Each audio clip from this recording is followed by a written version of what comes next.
Greetings and welcome to this edition of Faith to Live By, my weekly podcast where I seek to help us explore current events from a biblical and prophetic perspective. I'm Pam Christian, the researcher, writer, producer, and host of this program, wanting very much for my life's work to be a blessing to others, helping them discover and live in life-giving truth and experience all the hope truth provides. World events this week have been gloriously focused on the 250th anniversary of the United States of America, which is very different than the United States for America. If you don't know that very distinct difference, please take time to listen to my earlier podcasts that explained how the United States declared its independence from Great Britain, only to be encumbered again through the financial arrangement secured by Ulysses S. Grant following the Civil War, and how that obligation established the progressive influence and control of the globalists over this nation. To learn the history of this, make a point of listening to episodes 288 and 307 of my podcasts. We are exceedingly blessed to be living in these very days of all the history in the world. What we are witnessing is the direct intervention of God in the affairs of humanity, bringing judgment against evil and restoring righteousness to God's people all over the earth. It has been a very slow and painful process, but even this is by God's design, to make certain every person who will repent and choose to be restored to God has the opportunity before it's too late. The progression of evil under the efforts of Satan have advanced far greater than any of us have realized. Satan has been trying to accelerate God's revealed timeline and world events, leading to Satan's governance of the entire world. The Bible reveals Satan's one-world Antichrist government will be short-lived, but he still thinks he can find a way to outwit and outmaneuver God, allowing him to maintain world control. Not so. We can expect every prophecy God has given about the end times of the world, as we know it, to be fulfilled, which means Satan is approaching his final days. And in the days we are living, God has chosen to deal with the advancement of evil by radically judging and restraining it as he advances his holy kingdom on earth as it is in heaven. We are very close to seeing the great harvest of souls the Bible speaks of, which will radically change the world for the better and for a designated period of time until God's appointed time for the appearance of the Antichrist and Satan's ultimate finale.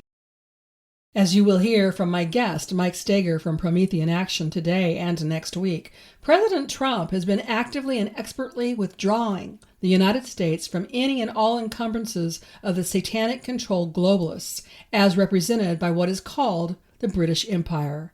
I interviewed Mike on June 26, and I have to tell you, I am very delighted to bring you this particular interview because of all the rational thought and real hope Mike brings. This first part of the interview focuses on the Middle East, and more particularly the dealings with Iran, something we have all been significantly stressed over because of the continued conflicting information that's published. Not that we can or should trust the mainstream media, which is why podcasts such as mine even exist. I want to deeply and sincerely thank you for being a listener to this podcast.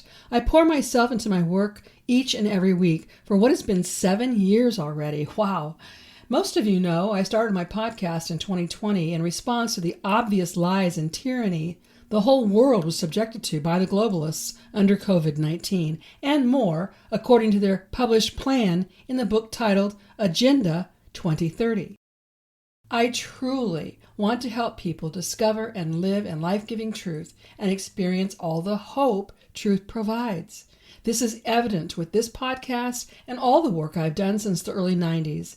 If you haven't gotten any of my books, or if you have not allowed us to be connected on social media, please do.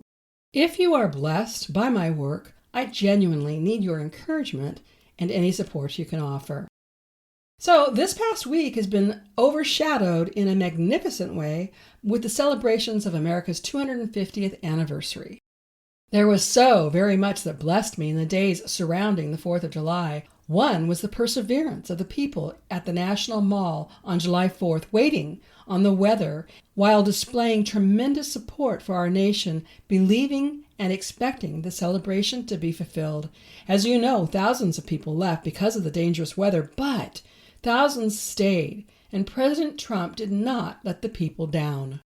My husband and I in California watched and waited through the delays with the streaming broadcasts, and when it came time for the fireworks display to begin in Washington, D.C., sitting in our family room watching the television, at the very same time we saw and heard the fireworks in D.C., we could hear the local fireworks being sent up.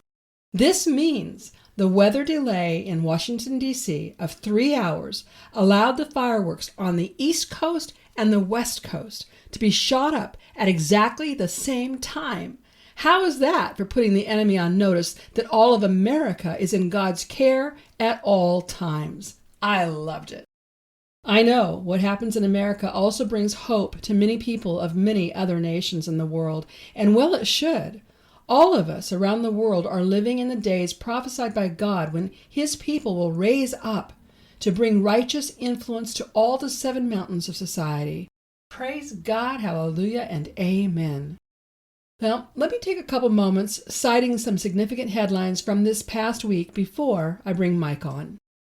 I don't trust the IRGC at all. It seems Israel doesn't either, and apparently any trust given to Iran by DC is strictly performance-based. Any trust we give Iran will be based on their meeting specific agreed terms in advance of our giving any trust. With all this in mind, it was especially unnerving to learn, according to Israel 365 News, Iran was caught building underground nuclear facility while negotiating with the United States. You'll find a link in the show notes.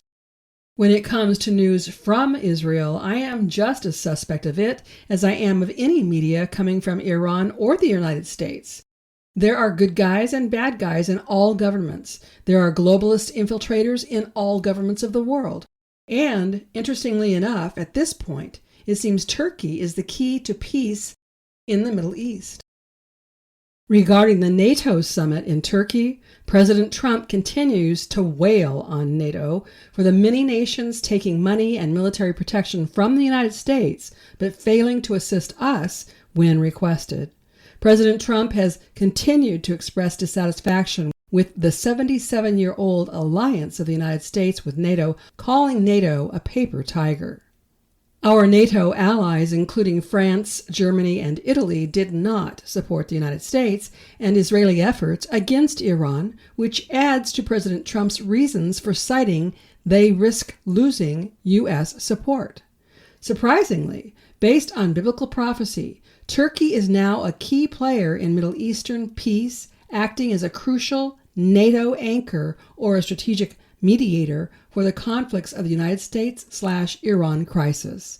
Additionally, Turkey emerged as the primary external player in the shaping and training of emergent Syrian security forces to maintain stability in the Middle East and has aligned security and financial orientations with Qatar and Pakistan to protect and counter regional disorder. At the same time, Turkey's staunch criticism of Israeli military actions and rising naval power has strained bilateral ties with Israel's leadership. Israel seems to view Turkey's expanding diplomatic footprint as a long-term strategic challenge. While managing its geographic exposure between the United States, Europe, and the Middle East, Brookings Institution, Turkey continues to face delicate balancing acts between the Western alliances, NATO, and regional Islamists or neighboring powers, Brookings Institution. For clarity, the Brookings Institution is a prominent Washington, D.C. think tank organization. Part of it is the Center for the Middle East Policy, CMEP, established in 2002. CMEP's core mission is to formulate sustainable U.S. policy and foster informed debate on major trends and conflicts shaping the Middle East. President Trump recently announced the United States will lift sanctions on Turkey and consider selling F-35 fighter jets to Ankara, Turkey's capital. which understandably has Israel concerned. Trump revealed the plans during a bilateral meeting with Turkish President Erdogan ahead of the NATO summit, a move that eases tensions but has drawn objections from Israel and other allies. And Israel's position is warranted. Prime Minister Netanyahu on Erdogan's remarks stated, quote, "Hardly a day goes by without Erdogan calling for the annihilation of the State of Israel. We take these words very seriously because we have learned one thing from the history of our people. It is that when someone says he intends to annihilate you, take him seriously." We take these statements seriously, and we will also draw the attention of our American friends to these remarks. We do not ignore them. End quote. As I brought out last week, the tensions in relationship between the United States and Israel are also a real concern. However, again, every government has good guys and bad guys that have infiltrated them, so we have to be exceedingly discerning when seeking truth. The Epoch Times published an article stating that Netanyahu denies any rift between Israel and the United States on Iran. The Israeli Prime Minister said Sunday that President Donald Trump is acting on the interests of the United States, and he's doing the same for Israel. You'll find a link in the show notes. You know, through the years, I have trusted the informed opinions of Amir Sephardi from Behold Israel. Because of him being a former IDF officer who served as a deputy governor of Jericho and continues to hold the rank of major in the IDF reserves, his commentary represents his personal and ministry and military perspectives, not official IDF statements. However, when researching to learn of his official capacity as a spokesman, I learned the IDF allows his independent reporting to continue primarily because he does not possess classified state or military secrets. Instead of functioning as an official channel, his organization, Behold Israel, simply provides a high-profile international audience with open-source intelligence, geopolitical analysis, and news regarding Israel from an evangelical Christian and biblical prophecy perspective. His reporting of open-source events frequently aligns with the broader goals of pro-Israel advocacy, offering an unfiltered look into the region's defense realities without compromising classified tactical information. So, Amir's recent robust criticism of the Memo of Understanding and the dealings of the United States, which Amir believes is not in the best interest of Israel, must now be more stringently weighed. To find out what Amir said, use the link in the show notes. Again, the fog of war is an essential part of international dealings, so with that in mind, you may want to learn from the IDF official sites, which are provided in the show notes. Additionally, we need to continue to understand the Israel-Lebanon connection, which Iran does not disclose. As I touched on last week, Israel and Lebanon signed a landmark trilateral framework agreement aimed at ending hostilities and addressing Hezbollah's status. Brokered by the United States, the accord requires the verified disarmament of Hezbollah and allows Israeli forces to remain in southern Lebanon until the Lebanese army takes control of the region. However, Hezbollah's leadership, which is under the control of Iran, has completely rejected the agreement, publicly denouncing it as a humiliating surrender and vowing to continue fighting. You can read more about this using the 2 links in the show notes. Mainstream media tried to discredit the Trump administration, considering the 2 days of indirect technical talks in Doha, Qatar, facilitated by Qatari and Pakistani mediators. U.S. and Iranian officials held separate discussions with mediators to address the maritime traffic in the Straits of Hormuz and the unfreezing of Iranian funds. Qatar's foreign ministry announced that the next round of discussions will be scheduled after the funeral processions for Iran's late supreme leader concludes. Washington, D.C. states that the indirect meetings in Doha produced, quote, positive progress and went, quote, very well. President Donald Trump emphasized that the denuclearization of Iran is moving along well, while Vice President J.D. Vance confirmed that the talks with Qatari and Pakistani mediators are, quote, going well. Then there's the comments in Al Jazeera. Al Jazeera says, Iran and the United States concluded a round of indirect technical talks on Wednesday with no sign they had made headway toward a lasting peace. Instead, the two countries focused on issues that they said had been resolved when an interim agreement was announced 2 weeks ago. End quote. So, there you have it, the same kind of difficult to conclude details. However, I will say, when it comes to where I am more inclined to place my trust, it is in the United States government relations. Not because I'm a U.S. citizen, but because of the long-standing character of the legitimate United States government and its citizenry that upholds truth, justice, and the American way. Official Israel positions are second-level trust for me, and trust level for Iran is non-existent.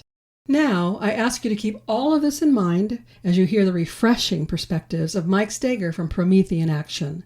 Mike is no stranger to the geopolitical world with its battle against Marxist globalists' efforts from within governments. Mike is an American political activist and commentator. Mike ran a political intel and outreach company from 2011 to 2021 and co-founded Promethean Action in 2021. He has many videos I've appreciated. Among my favorite is called The Great American Awakening, where he explains why 2026 could be a defining turning point for the United States, a moment that will shape whether the nation continues in its decline or restores its industrial and cultural strength. Now, here's my interview with Mike Steger.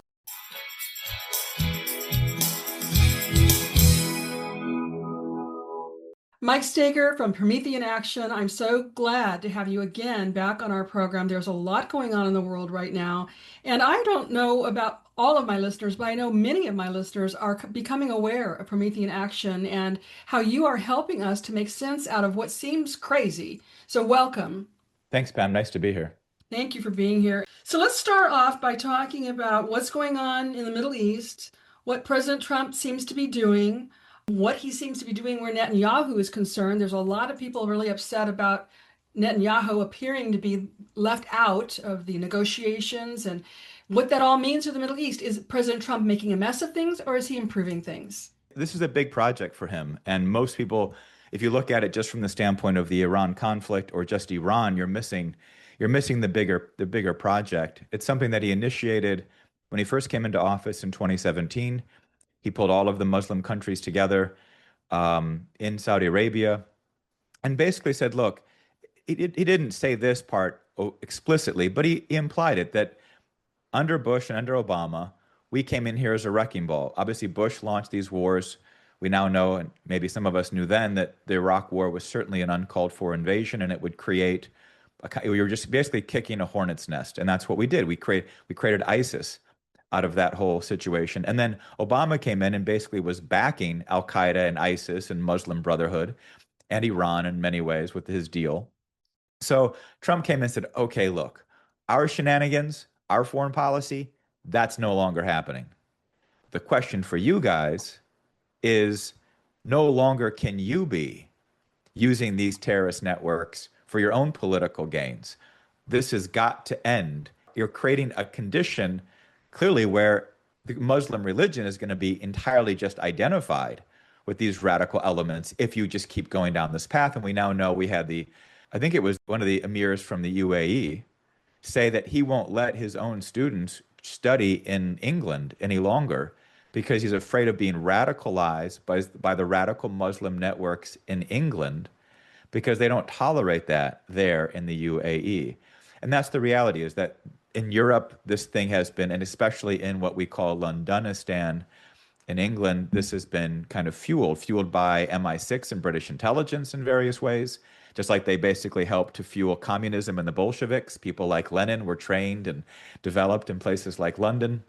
So anyways, just give some perspective on how some of these things work. So President Trump came in 2017 and just said, look, we are going to stop this madness. What we need you guys to do is to clean this up, clean up the terrorism problem. And And we basically put on the table of a major reorganization around economic advancement for the region.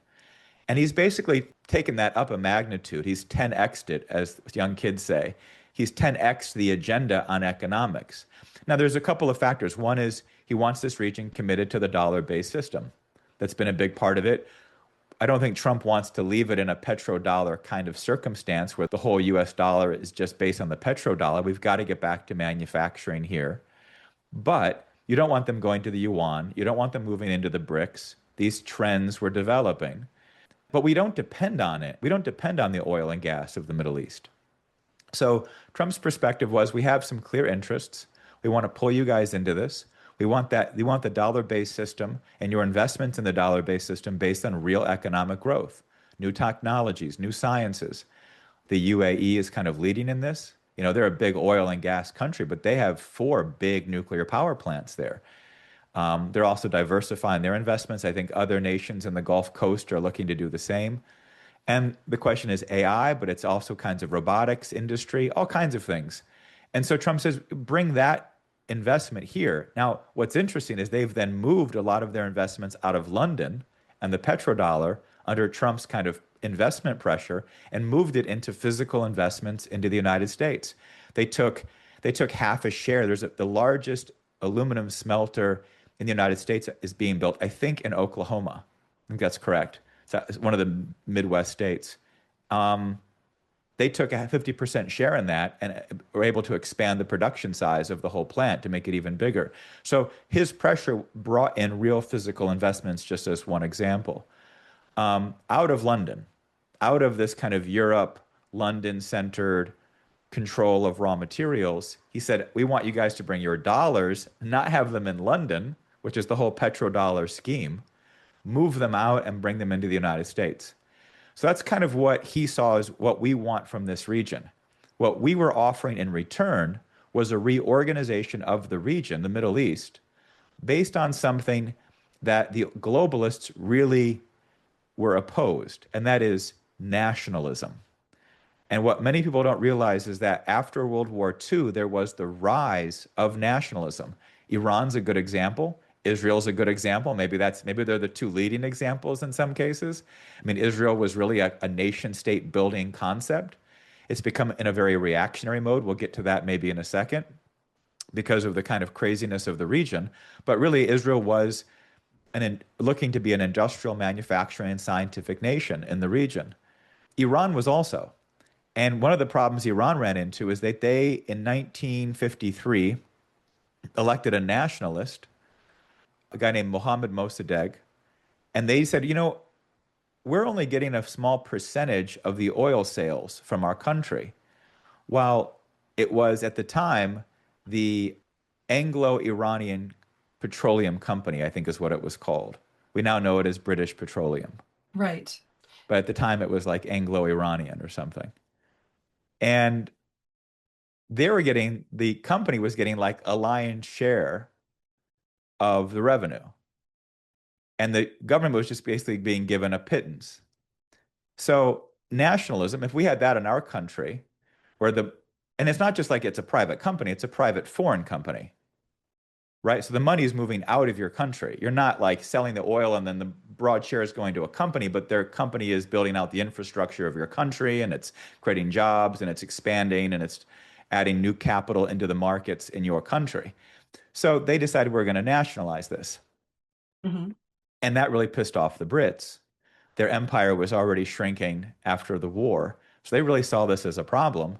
And they decided to overthrow Mossadegh. And what they did is that they actually depended on some of the radical clerics, like the Ayatollahs, which is prior to the generation we think of with Khomeini in the 70s. This is the generation earlier. But it was using the radical clerics to help overthrow that nationalistic government. So what Trump is reviving is a return back to nationalism. That's what he's reviving in the United States. We see this as the clear antidote to this globalism perspective. And so what Trump saw with Iran a lot of the nations were very open to this. Pakistan, of course, was a post-World War II nation-state project. It was unfortunately the first nation to be entirely premised on Islam and a religion. But this was also part of the British schemes, split up India into religious factions. But but it's a nation state building idea. Egypt is responding to this. Of course, Egypt had a coup run by the Obama wing that brought in the Muslim Brotherhood for about a year, and then the military revolted. The president today was the military leader of that counter revolution. They have a clear nation state. The first project he launched when he became president of Egypt was to double the size of the Suez Canal. It's very much what a nationalist government does, expand infrastructure, critical aspects of an economy, look to invest into that, improve the lives of your people. So this is what Trump's encouraging. He's encouraging it from Jordan, from Israel, from Turkey. And he knows that like there's going to be contests, there's going to be possible frictions. Right. But if there's a sense that we all end up finding increasing prosperity and stability, then this can work. And, Israel was created and backed by some people in London early on, going back even to like the 1830s and 40s, as a kind of way of creating religious tensions. And so it has that embedded in it, but the point is that Trump's view, and I think it's the right one, is that this economic growth perspective of this kind of what we would call like Arab or Middle East nationalism can really flourish. You've got the capital, you've got the resources, you've got the technology, you've got some very, I think, capable leaders in the region. And so he's been organizing this. And that was really what he was able to do to address the Iran problem, because he knew it couldn't just be bombing. Right. Okay. So let me interject here. Let me ask a couple of questions. You're talking about an Arab Middle East nationalism. Would you say that most of the countries in the Middle East are on board with this concept? Yeah, that's what Trump has done. So if you look at what he did with Iran, he got everybody from Turkey, Egypt, and Pakistan. Those are the three large armies in the region. And so they're all about on par with Iran's military. He got all of the big oil Gulf Coast countries on board. That's all the capital resources. He even got like people like the Palestinian Authority on board. We've got a new Iraqi prime minister that's coming to Washington soon. We helped organize that. We've got the King of Jordan on board. We've got Israel and Lebanon now talking for the first time in like 35 years. So he's organized the entire region of Muslim countries from Egypt to Pakistan around this concept. And so when Iran was trying to say, well, America is Satan, the great Satan, they didn't have any sympathy any longer. All of the Arab nations, all of the Muslim nations, and these are the most extreme Muslim nations. If you go to Indonesia or you go to Malaysia, it's a different kind of question. I mean, North Africa is just not as affluent or substantial. So this is really the core question. He got all these countries on board, and that kind of, I think, in many ways, overwhelmed. I mean, Iran still has a problem with they're not a coherent government. In some ways, Iran is set up as an incoherent government. They're meant to be a government that doesn't really have any control or authority. It's a way of kind of, as one person put it, it's their sense of how to survive is to kind of be kind of confused and decentralized. So you have the radical clerics. You've got the IRGC, which is the Praetorian Guard, which has basically over 50 years just accrued more and more power politically, militarily, and economically. Some estimates are they have 40 to 50% of most of the nation's wealth within companies the IRGC runs. So, and then you've got this elected democratic government, which, what do they really do? I mean, especially on these broader foreign policy questions. And I think as the pressure on Iran increased and the war started, the attack started, the IRGC took even more liberty. And that's why you have ongoing potential conflicts, or you have constant people saying things contrary to what Trump and his administration have gotten from the actual leadership in Iran. At least we're assuming it's the actual leadership. This is what you're questioning and others are questioning. But Trump's hypothesis, let's see if we can make this work. We've fundamentally changed the way the region is operating. We've instilled a new concept that is not foreign to the region, which is a kind of nationalism. There's a number of the leaders, major leaders, are all on board with this concept.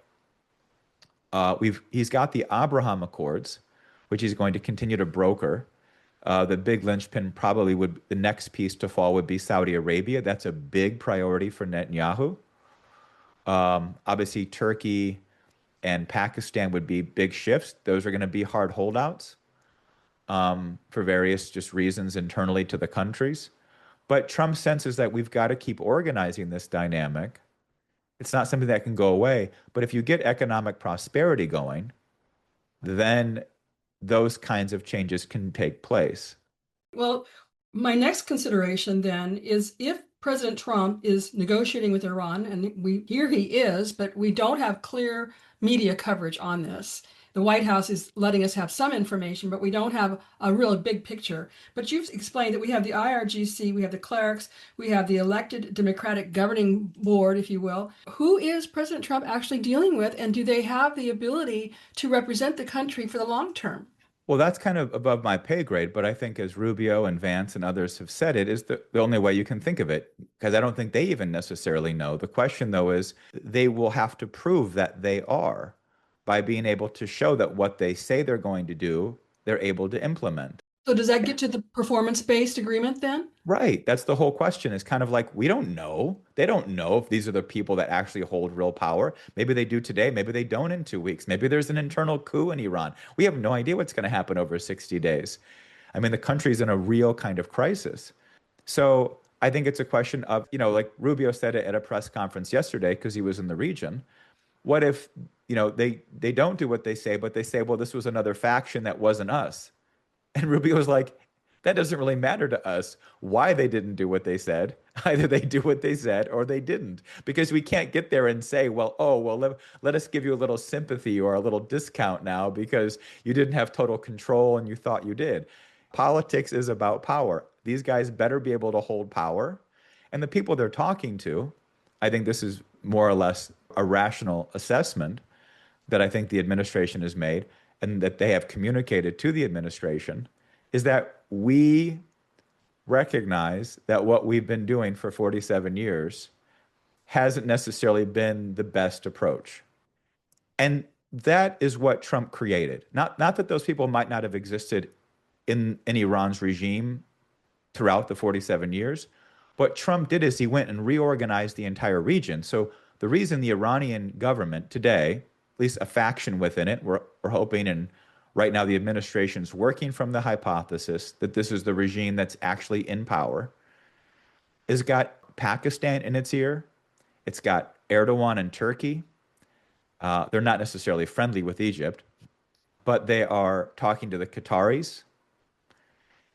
These are some of the closest, allies, and also people that are Pakistan and Turkey have borders with Iran. If Iran's government fails, they could easily be balkanized.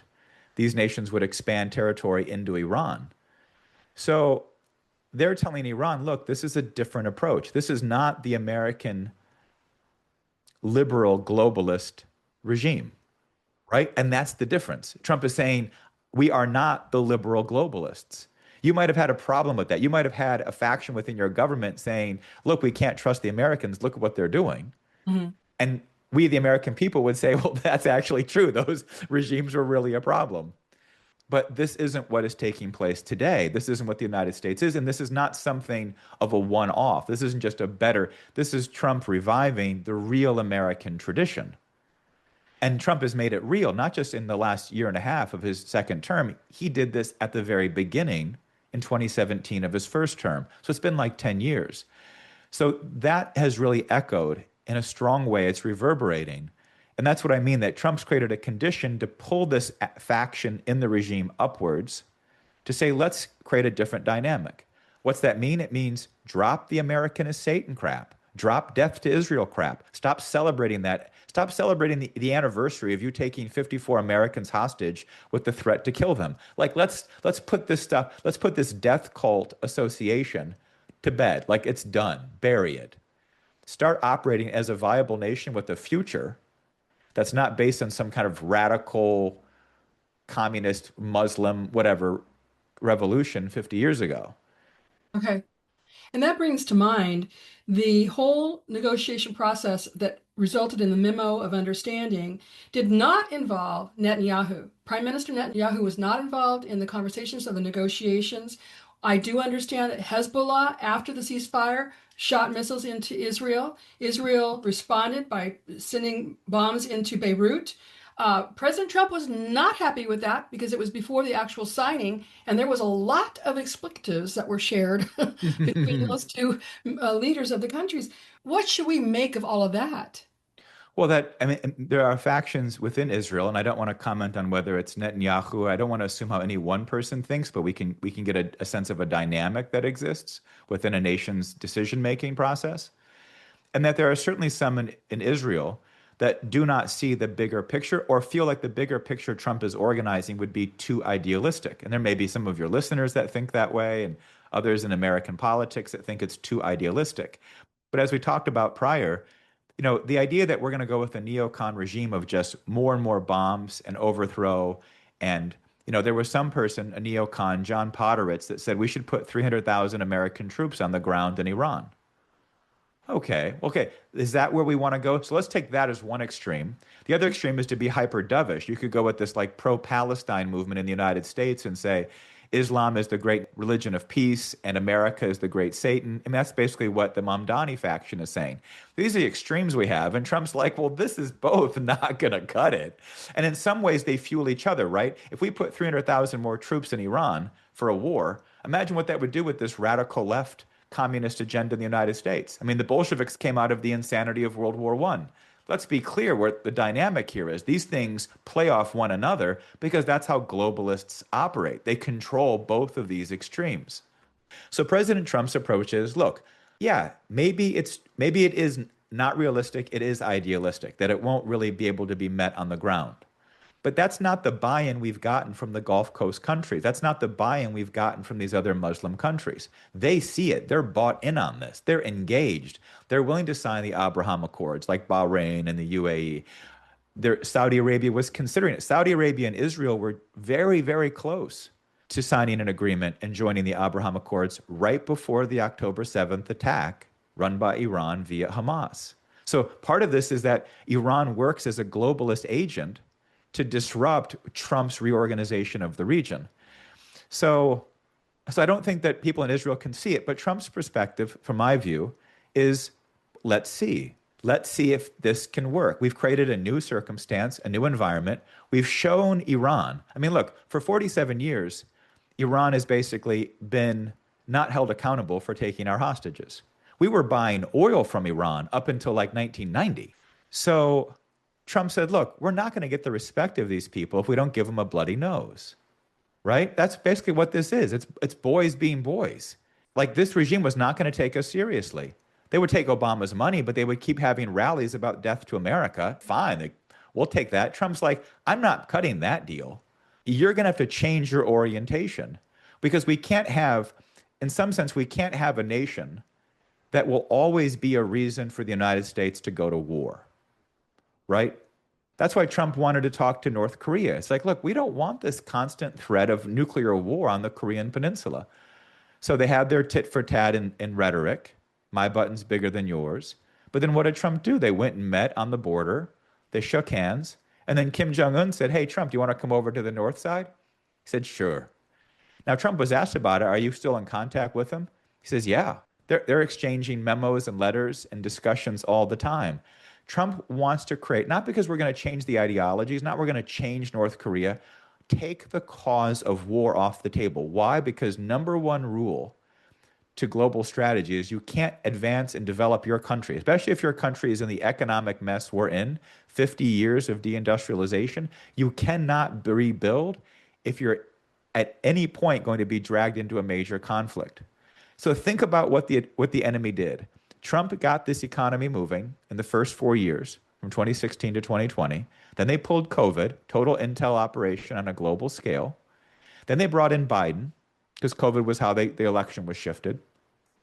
They brought in Biden, and they launched, essentially, between Biden and the globalists and so on, they launched a war in the Middle East that was just horrific, right? We all know the October 7th event No matter what you say, some people say, well, Israel overreacted or whatever. That event was done the way it was done to create the overreaction. We all knew it. There was no way Israel wasn't just going to go, what? We can never have that again. And then they launched a war in Russia and Ukraine.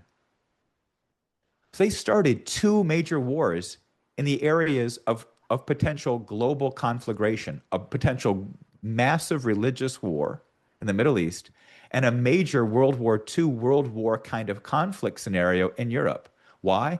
Because Trump had threatened to put to bed this era of warfare, to put to bed these potential threats to global conflict, and to prioritize rebuilding the national economy of the United States, and in doing so, offer to every nation a chance for them also to develop. So Trump's priority when he gets back in is, okay, we've got to put these wars to bed. And in some ways, maybe the wars have created the ability to really try to resolve that conflict. We're not just kind of suppressing a potential war. Now we've got to create real peace agreements. Right.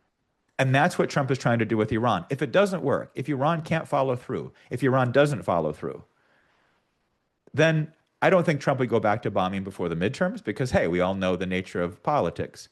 But it's very likely that if they don't hold firm on what they said they're going to do, then we could be back to having a military engagement with Iran in early 2027.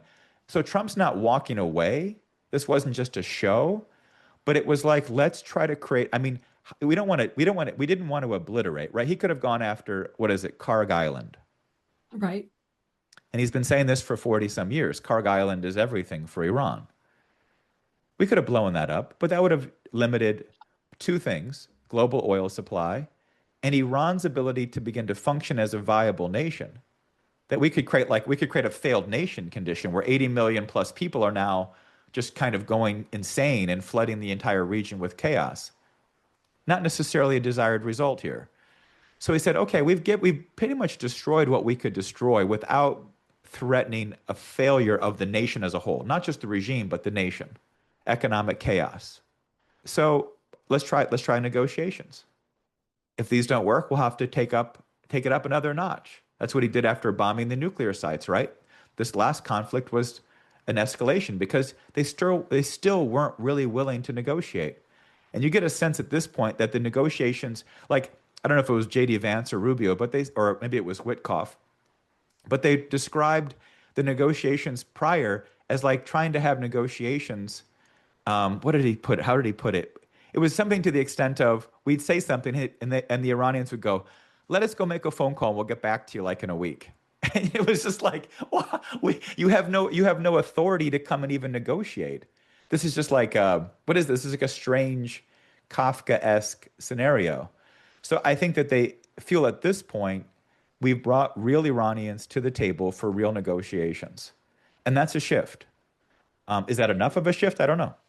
So in this sense, the Iranian people, where there has been a lot of claims that President Trump has let them down, he truly has not. Oh, I don't think he's let anybody down. What he's not doing is he's not going to move harder and faster than he knows is rational. So his goal is to get Iran to drop the pretenses that somehow their nation's existence depends on hating the United States.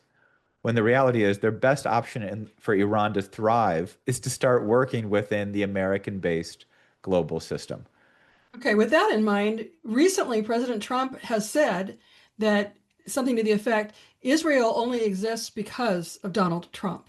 What did you make of that? Well, I think that, I mean, in some sense, Israel is certainly has a dependence upon the United States, but Israel is a very viable nation. It's that Israel has to find a way, and I think it can, but it's politics. I think that, Israel, people that are very anti-Israel, and there's a lot of younger generations that have become very anti-Israel. And I think that you have to be much more sympathetic with the environment that, to some extent, the United States foreign policy has had in basically kicking a hornet's nest in the region that Israel lives. And Israel has developed a formation, which is we can kill our way out of this. Right.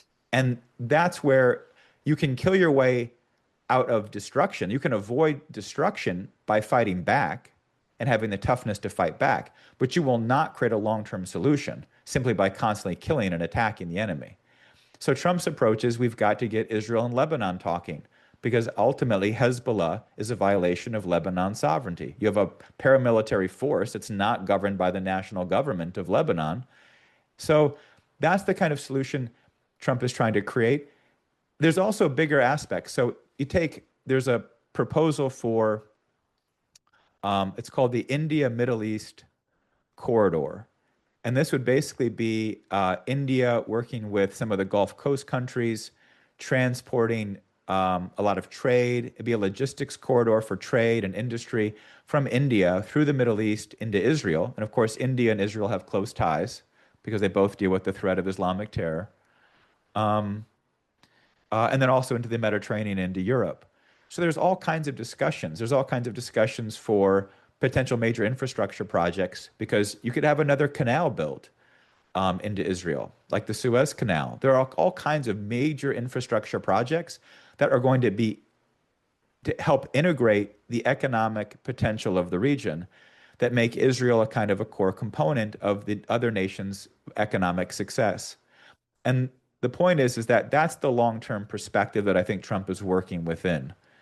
Netanyahu can see that, but you have a lot of people in Israel within Netanyahu's government. And here's the problem. Look, some of this is that when Israel was formed and as it developed into a nation in the 1960s, it was a major industrial manufacturing nation. 30% of its population, working population, worked in manufacturing. That was the old left. That we would consider the old labor union, like left wing, what we had with FDR or John Kennedy in the United States. I mean, maybe people didn't agree with that or not, but we would all see those people as patriotic Americans today. They're not the radical communist, woke left, radical Islam people like we've got today under Mamdani. But that has been transformed. I mean, Tel Aviv is a hyper woke. It's like the culture that's described in Tel Aviv, I've not been there, is like a rave scene, like very LGBT, lots of drugs. The left wing in Israel is like the left wing everywhere else.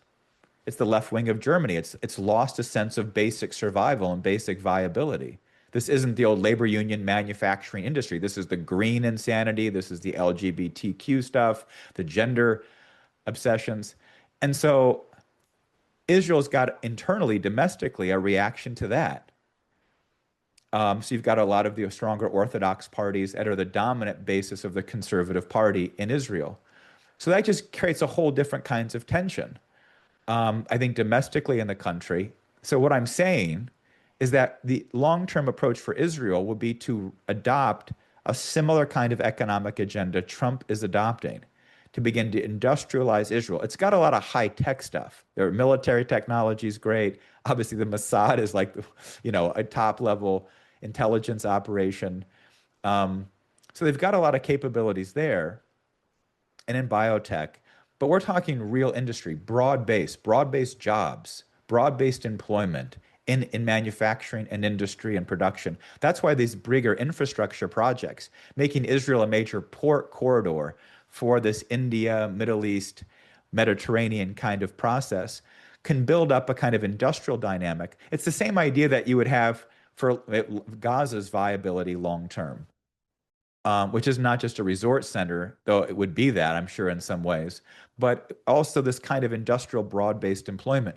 It's the only way to solve this problem. It's the same way, how do you solve the problem in the United States with growing economic disparity? Well, you bring back manufacturing and industry. You start raising wages for working class people, not just stock indices, but real wages for real people. And I think that's the kind of shift that has to be made. But I think that's long term. It's not like anyone's saying, and Trump's not saying, Israel, put your guns down, become pacifists and trust everybody. He's trying to work with these countries to give a viable option to take a third pathway, not the perpetual conflict and not the kind of go prostrate and let be whatever happens and let these radicals just walk all over us. He's saying, let's create viable nations in the region and viable economies.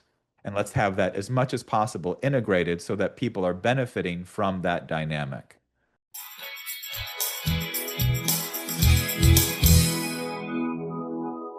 As promised, Mike brings a lot to the table. Wasn't that fascinating to learn that the leaders of Iran don't want their students studying in England because they don't tolerate the radical Muslim stance evident in England? It turns out the UAE President Sheikh Mohammed bin Zayed Al Nahyan, I hope I said that right, spearheaded the government's decision to effectively halt state funding for citizens studying in England. The policy enacted by the Emirati Ministry of Education removed all British universities from the official list of overseas institutions eligible for state-sponsored scholarships. The UAE cited the following concerns for their restrictions.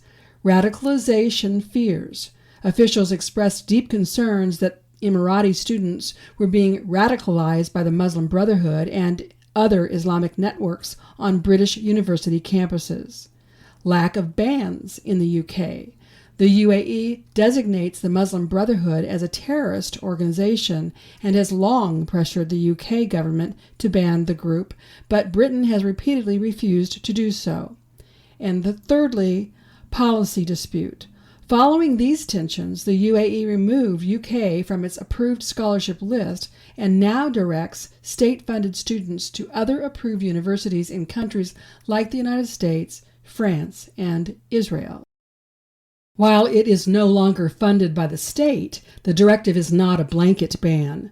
Privately funded Emirati students are still legally permitted to study in Britain, though qualification from many unapproved UK universities will no longer be recognized within the UAE. Perhaps you also saw where Greece's Ministry of Migration and Asylum launched a nationwide sweep targeting approximately 60 unauthorized and unlicensed Islamic prayer spaces, primarily in and around Athens. The government stated this is a regulatory enforcement of national building, zoning, and religious restriction laws rather than an attack on Islam. Well, let's hope and pray England, France, India, China, Angola, America, and other countries that have been invaded by unwanted radical Muslim terrorists take courage and points from these government playbooks. I also appreciated Mike explaining how potential major infrastructure projects in Israel can integrate Israel as a core component to regional success. That's a very interesting tactic. While the immediate atmosphere for success in the Middle East seems tenuous at best, from what Mike shared, there does seem to be more in the big picture that seems to favor peace than not. We need to understand the Abraham Accords are diplomatic and economic normalization agreements between Israel and several Arab nations, including the UAE and Bahrain. While the deals draw inspiration from the shared heritage of Abraham, they are not explicitly mentioned in the Bible.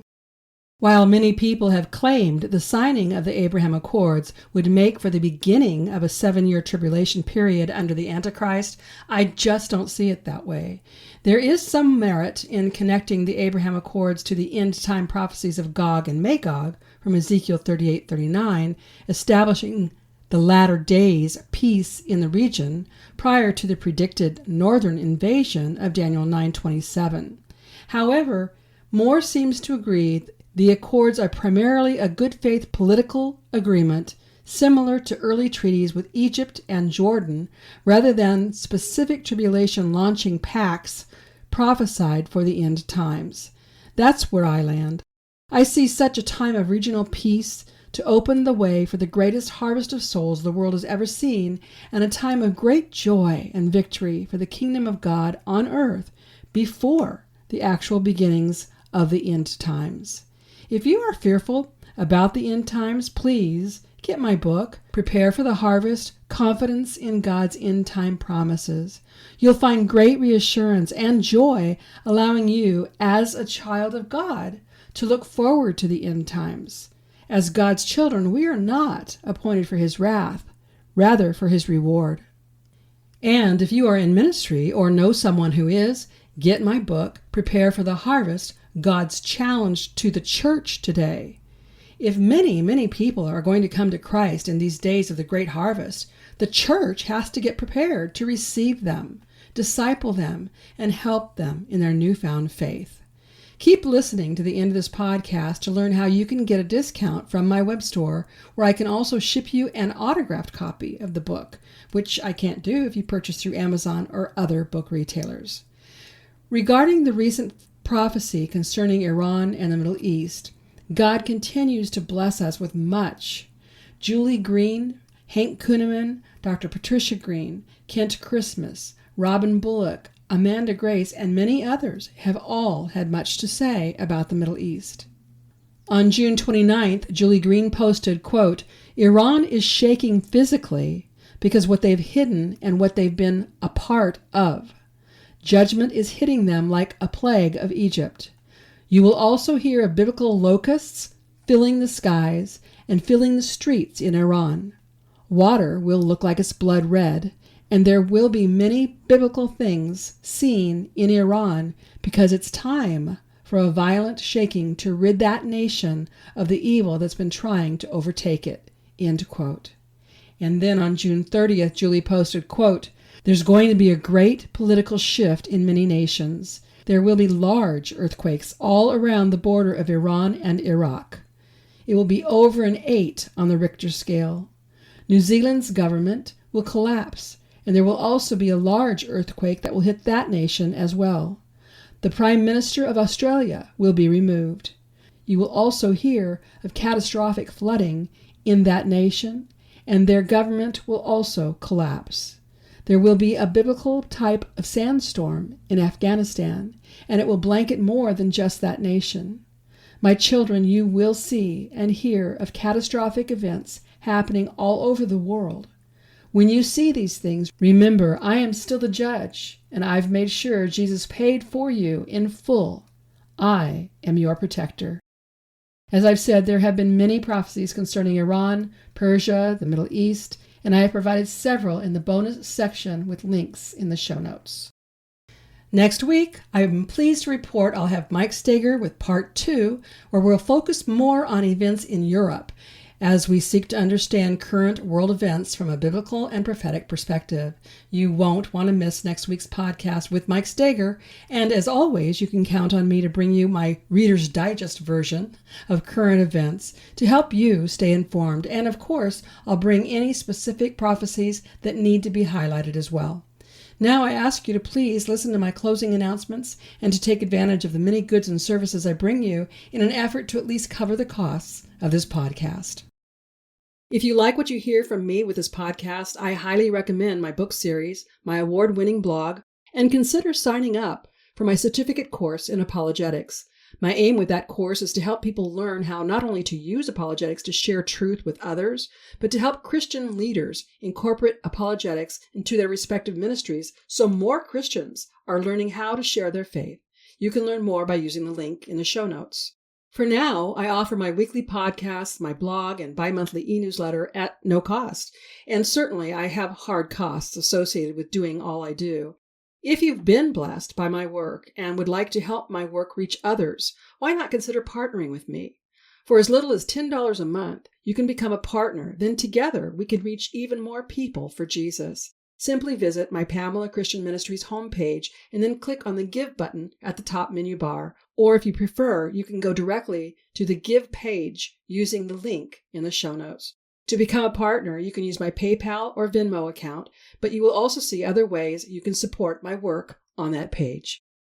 Whether you choose to become a monthly partner, give a one-time donation, purchase my books and products from my web store, or support my affiliate sponsors, anything you can do to help me continue this work would be greatly appreciated. And as always, your prayers and telling others about me and my ministry work is much needed.